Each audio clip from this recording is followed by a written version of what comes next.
Hello everyone, how are you? Welcome to my channel one step to success. कैसे हैं आप सभी? आप सबको स्वागत करती हूँ फ्रेंड्स अपने चैनल पर। जैसा कि आप सभी जानते हैं कि हम यहाँ पे शिक्षक भर्ती 2024 की तैयारी करा रहे हैं फ्रेंड्स। छत्तीसगढ़ में शिक्षक भर्ती होने वाली है, आप सभी को पता है। और हम यहाँ पे आपकी प्रिपरेशन करा रहे हैं। डेली आपको यहाँ पे अलग अलग सब्जेक्ट्स पर प्रिपरेशन की MCQ सीरीज़ प्रोवाइड करा रहे हैं। आप लोग भी अगर तैयारी कर रहे हैं, प्रिपरेशन कर रहे हैं, एग्ज़ाम की तैयारी कर रहे हैं, तो यहाँ पे आप प्रैक्टिस कर सकते हैं, ठीक है। और हमारे जो पुराने स्टूडेंट्स हैं जो हमारे से पहले से जुड़े हुए हैं, उनको तो पता है कि हमने इससे पहले इस टेट का प्रिपरेशन कराया हुआ था, ठीक है फ्रेंड्स। चलिए फ्रेंड्स, स्टार्ट करते हैं आपका सेशन। हमारा सब्जेक्ट है बाल विकास एवं शिक्षण शास्त्र।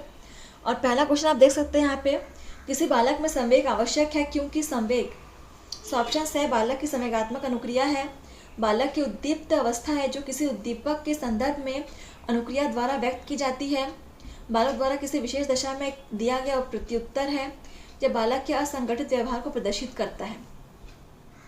तो ये संवेग जो है वो क्या है, वो क्या कार्य करता है, ये बताना है आपको। देखिए, आंसर कीजिए, पढ़ लीजिए क्वेश्चन को, आप लोग अच्छे से समझ लीजिए। देखिए, बाल विकास के क्वेश्चंस ऐसे ही लॉजिकल क्वेश्चंस होते हैं। आप लोग को कुछ याद नहीं, हाँ याद आपको करना है तो कुछ सिद्धांत वगैरह आपको याद करने होते हैं कि कौन सिद्धांत किस वैज्ञानिक ने दिया है, ठीक है।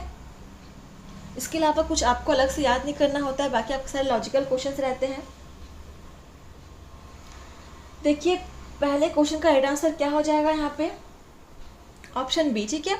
बालक की उद्दीपक अवस्था है जो किसी उद्दीपक के संदर्भ में अनुक्रिया द्वारा व्यक्त की जाती है, ये संवेग है, ठीक है।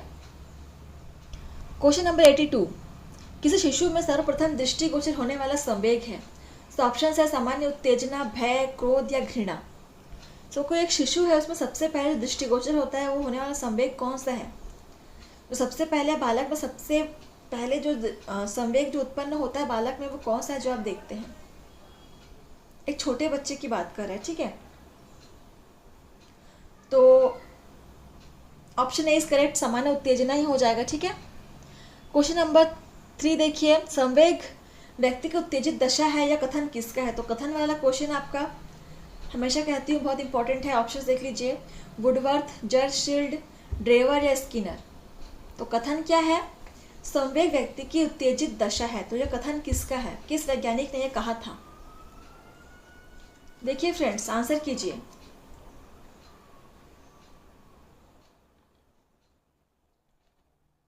जो भी यहाँ पे नए कैंडिडेट्स अभी हमारे साथ जुड़े हुए हैं, उनसे अनुरोध है कि आप चैनल को सब्सक्राइब कर लीजिए। इससे आपको डेली क्लासेस की नोटिफिकेशन मिलती रहेंगी। आप कोई भी क्लास मिस मत कीजिएगा। यहाँ पे हर एक जो क्लास है वो अपने आप में बहुत इंपॉर्टेंट है। हमने यहाँ पे चुनिंदा क्वेश्चन से लिए हुए हैं फ्रेंड्स, ठीक है। शिक्षक भर्ती में आपका जो क्वेश्चन का लेवल है वो थोड़ा सा हाई हो जाता है, थोड़ा सा हार्ड हो जाता है, तो उसी के अकॉर्डिंग हम यहाँ पे क्वेश्चन प्रिपेयर करके लाए हैं आप लोगों के लिए, ठीक है। तो आप हर एक सेशन को अटेंड कीजिए, पूरी क्लास अटेंड कीजिए आप, ठीक है।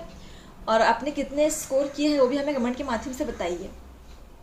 तो देखिए यहाँ पे question number 83 right answer is इसका हो जाएगा ऑप्शन ए। वुडवर्थ का यह कथन था कि संवेग व्यक्ति की उत्तेजित दशा है।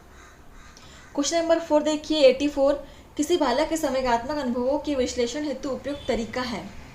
ऑप्शन है, उसकी मुख मुद्रा, अंतर निरीक्षण, उद्दीपकों की प्रतिक्रिया, जो उपयुक्त में से कोई नहीं। तो देखिए क्वेश्चन क्या कह रहा है, किसी बालक के संवेगात्मक अनुभवों के विश्लेषण हेतु उपयुक्त तरीका क्या हो जाएगा? उद्दीपकों की प्रतिक्रिया हो जाएगी, ठीक है। Option C is correct. आइयो आप लोगों को समझ में आ रहा होगा क्वेश्चन का पैटर्न। चलिए अगला क्वेश्चन देखिए, 85, निम्न में से क्या संवेग नहीं है? तो देखिए यहाँ पे आपसे निगेटिव ऑप्शन पूछा गया है।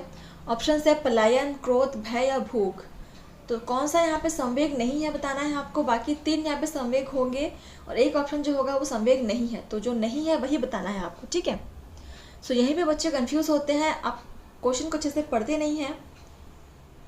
कई बार आपसे जो क्वेश्चन है वो निगेटिव में पूछा जाता है, लेकिन आप पॉजिटिव में आंसर करके आ जाते हैं। 85, पलायन कोई संवेग नहीं होता है friends, option A is correct. बाकी क्रोध, भय, भूख, ये तीनों ही आपके एक संवेग में आ जाएंगे। 86, पुरुषों में स्त्रियों की अपेक्षा संवेग की तीव्रता होती है। अधिक, कम, बराबर या कुछ नहीं कह सकते। तो यहाँ पे कंपैरिजन किया गया है कि पुरुषों में स्त्रियों की अपेक्षा संवेग की तीव्रता कैसी होती है, अधिक होती है, कम होती है, कि उनके बराबर होगी, क्या कुछ नहीं कह सकते। तो ये तो बहुत कॉमन क्वेश्चन है, सभी को पता होना चाहिए, इसे पढ़ने वाला जैसा कुछ है नहीं। जब जनरल नॉलेज, अब दिमाग लगाइए अपना, मतलब कॉमन सी बात है। अब किसी को भी पूछो तो हर कोई बोल देगा इसका आंसर, छोटा बच्चा ही बता देगा इसका आंसर। ऑब्वियस सी बात है, पुरुषों में जो होती है वो संवेग की तीव्रता स्त्रियों से कम होती है। ऐसा नहीं है कि नहीं होती, होती है, लेकिन स्त्रियों से कम होती है, स्त्रियों में ज़्यादा होती है संवेग। ठीक है, तो option B is correct. Question number 87, संवेगों का शिक्षा में महत्व नहीं है। सो ऑप्शंस है, बालकों में अध्ययन के प्रति रुचि पैदा करने में, बालकों में समाज के अनुकूल व्यवहार करने की क्षमता पैदा करने में, बालकों को असभ्य बनाने में, या बालकों को शिष्ट बनाने में। तो संवेगों का शिक्षा में महत्व किसमें नहीं होगा बताइए। सो यहाँ पे भी आपसे नेगेटिव स्टेटमेंट पूछा है फ्रेंड्स। ठीक है,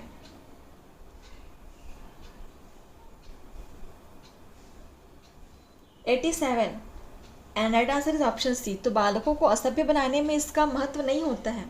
ठीक है, ऑप्शन सी इज करेक्ट। 88 देखिए, संवेग किसी व्यक्ति की एक खालिस्तान दशा है, धनात्मक, ऋणात्मक, जटिल या मुलायम। तो संवेग जो है वो किसी व्यक्ति की कैसी दशा हो जाएगी बताइए। Option C is correct. ठीक है, ये जटिल दशा हो जाएगी, ऑप्शन सी जटिल हो जाएगा। क्वेश्चन नंबर 89, किसी बालक के आवेशित होने की दशा है। सो ऑप्शंस हो जाएंगे संवेग, संज्ञान, अधिगम या ये सभी। किसी बालक के आवेशित होने की दशा कौन सी है। देखिए किस लेवल तक के क्वेश्चन आपसे पूछे गए हैं। कई बार ऐसे क्वेश्चन बच्चों को समझ में ही नहीं आते कि मतलब क्वेश्चन आपसे क्या पूछना चाह रहे हैं, समझ ही नहीं पाते बच्चे। ठीक है, तो उसी लेवल के क्वेश्चन हम लेकर आए हैं आप लोग के लिए, ताकि आप लोग की प्रैक्टिस होती रहे। प्रैक्टिस होगी तो आप लोग को एक आइडिया रहेगा। अब पढ़ेंगे नहीं, प्रैक्टिस नहीं करेंगे तो आपसे क्वेश्चन नहीं बनने वाले हैं एग्जाम में। ठीक है, तो इसलिए पढ़िए, प्रैक्टिस कीजिए, सीरीज ऐसे अटेंड कीजिए फ्रेंड्स। देखिए तो 89 राइट आंसर क्या हो जाएगा इसका, ऑप्शन ए, संवेग होती है। ठीक है, option A is correct. Question number 90 देखिए, यहाँ पे विकासात्मक संवेग के सिद्धांत का प्रतिपादन निम्न में से किसके द्वारा किया गया। ऑप्शंस है ब्रिजेज, वॉटसन, पियाजे या स्किनर। विकासात्मक संवेग के सिद्धांत का प्रतिपादन किसने किया था, आंसर कीजिए।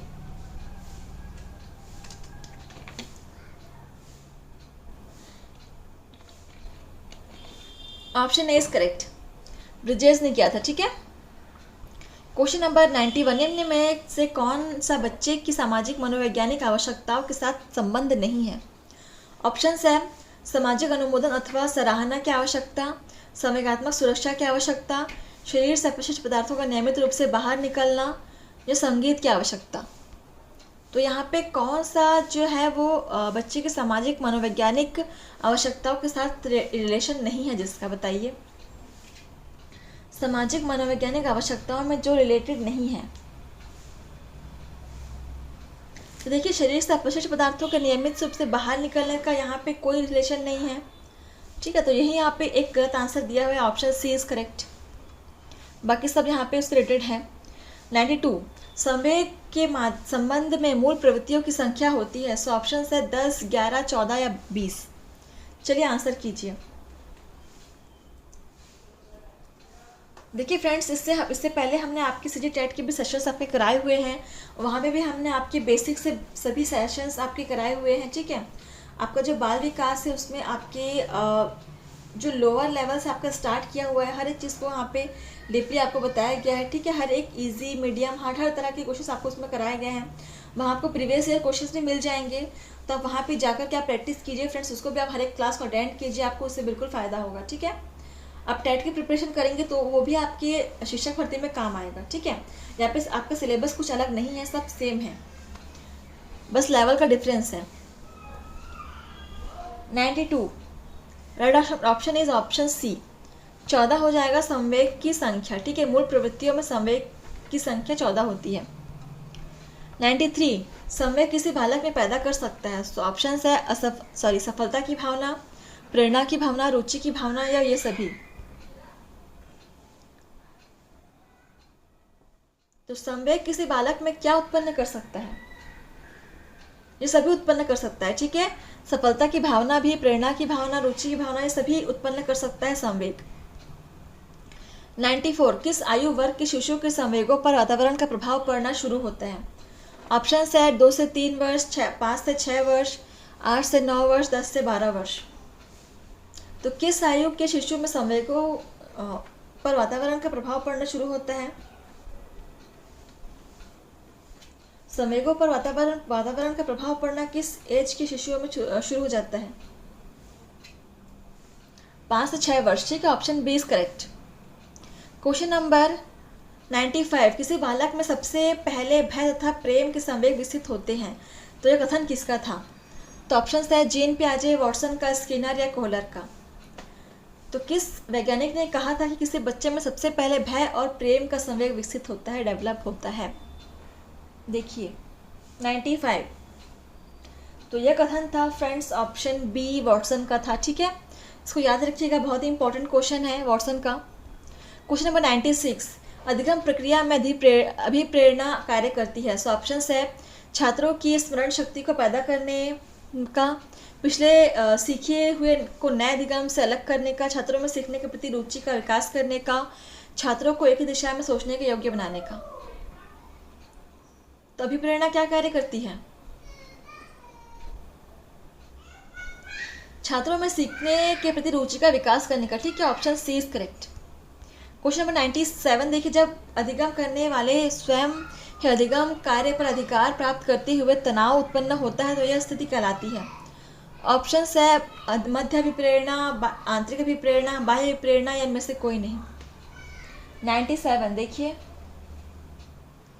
तो स्वयं अधिगम पर अधिकार प्राप्त करते तनाव उत्पन्न होता है, तो क्या हो जाएगा?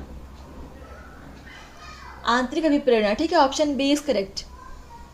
98 देखिए, एक निम्नलिखित में से कौन सा तत्व बाह्य अभिप्रेरणा से में सहायक नहीं है? तो निगेटिव पूछा गया है। ऑप्शन है पुरस्कार, आदर्श, प्रशंसा या निंदा। तो बाह्य अभिप्रेरणा में कौन सा सहायक नहीं है?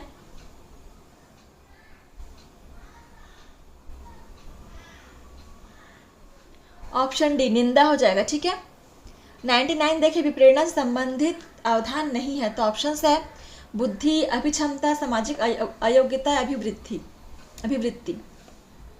अभिप्रेरणा से संबंधित अवधान नहीं है पूछा है, तो राइट आंसर हो जाएगा सामाजिक अयोग्यता। ठीक है, ऑप्शन सी इज करेक्ट।